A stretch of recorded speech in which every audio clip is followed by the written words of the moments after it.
One of the joys of being a priest is also one of the harder parts. It's funerals.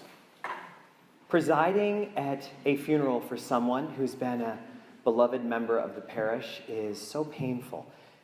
Seeing a family hurt is so hard. But it's also so joyful so often. Because sometimes it's not until we get to the end of someone's life that we realize what a treasure that person was. It's not until we look at the whole picture, once things have concluded, that we see exactly how many gifts were given to us in that life. One of those lives that happened recently was the funeral for a lady named Blanche in Cooksaki. Many of you were at that funeral. Blanche had been a nurse at the Catskill Hospital for the past 50 years. And she was one of those nurses who always went way above and beyond. She was known for doing the 7 to 3 shift, but then always staying until 5 o'clock at night without pay. And she ruined her back over the years, trying to adjust patients in bed when she should have left that for someone else to do, but she wanted things to be just right for them. The family said that she was like that at home, too. She would always want to feed them as soon as they came over, but she wouldn't ask them, "What do you want to eat, honey?" She wouldn't say that. Instead, she would say, "What can I make for you?" And when they told me that story in preparing for the funeral, they started crying and crying. She was so beautiful. She would say, "What do you want me to make for you?" After she worked all day. Why was she so beautiful? Have you ever lost a loved one and at the pain of losing them almost wish they weren't so wonderful so that it wouldn't be so hard? I know I've had that experience. When someone is a treasure, losing them is agony.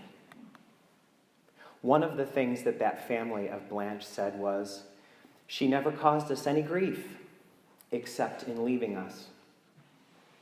Many of us can relate to that feeling for the people that we've loved and missed. So here's what tonight is all about. Tonight is the ultimate statement that if you think Blanche is sweet, just you wait till you meet God. If you think that your loved ones, those with qualities that you love, are beautiful, irreplaceable, unforgettable, just you wait. Wait until you meet God face to face. Just wait and see how incredible God is. And if we actually are able tonight, through some grace, if we actually get able to really understand for a moment what we're about to celebrate, tomorrow on Good Friday, we probably wouldn't be able to get out of bed. It would be just about impossible for us to get out of bed tomorrow. Recently, I was speaking with a parishioner who's here tonight, and in the middle of talking, he said, "Father, if people only knew how sweet God is. God is so sweet." And that word really stuck with me, how sweet God is. If we think Blanche is sweet, wait till you meet God. Which is so important for us to hear. Because, most of us spend a lot of time in our life projecting all of our garbage onto God and making God out to be a mean judge, someone who's always looking to find out where we've come up short, someone who always wants to pounce whenever we're at our weakest. But that's all projected onto God. And we see that in tonight's celebration. If we really pay attention to what Jesus taught us about God, that's not how God is at all. God is sweet. God would come at any moment of your life and just lay at your feet. Jesus literally put himself under our feet, and that's who God is. God serves God's own creation. There are people in our own community, in our own families, who don't believe in God. They don't even see God in the world or in their life. And when we realize how sweet God is, how incredibly kind and generous and loving God is, how can we feel anything other than pity about that? It's not something to fight about. It's something to feel compassion for. Sometimes I'll meet people who will say, "Oh, you're not going to like me, Father. I'm not a believer. I don't believe in God." And I think, really?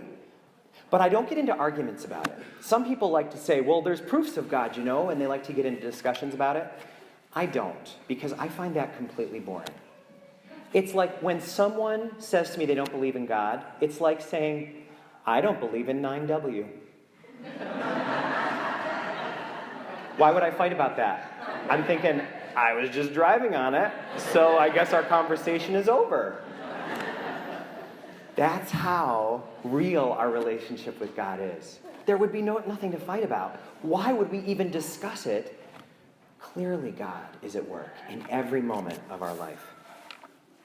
So this is a night to be grateful for whoever the sweetest people in your life have ever been.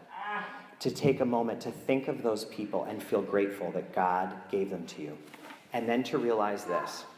Whoever it is that's on your mind right now, God is the one who made them lovable. God is the one who gave them those qualities. Whatever the most lovable parts of your spouse are, that's the part that is the most like God. Whenever there's something about someone you love or someone in your family that you find just so forgivable, they have so many quirks and they're so hard to deal with, but this thing that they have, this great quality, makes it easy to let the rest go. That's from God. We call it someone's saving grace, don't we? If someone has a quality that helps to make up for all the rest, we say, well, that's their saving grace. There's a reason we use that word. It's from God. That's who made them like that. Tonight, we pay tribute to the source of all of Grandma Blanche's best traits, and the best traits of everyone you love and all of us too. When that family told me that Blanche said, "What can I make for you?" they would just cry. They said she was so sweet. What an important thing for us to think about tonight, the anniversary of the Last Supper, when Jesus says, "I know what I want to make for you. I've got the perfect meal for you." But even better than Grandma Blanche's Gwumpkies is the meal that we're about to receive, where the chef also becomes the entree, where all of his grace, all of his life is poured out for us and to us. We're going to receive that tonight. And this is the last Eucharist that is going to happen in the world before Easter. No Catholic churches in the entire world celebrate the Eucharist on Good Friday.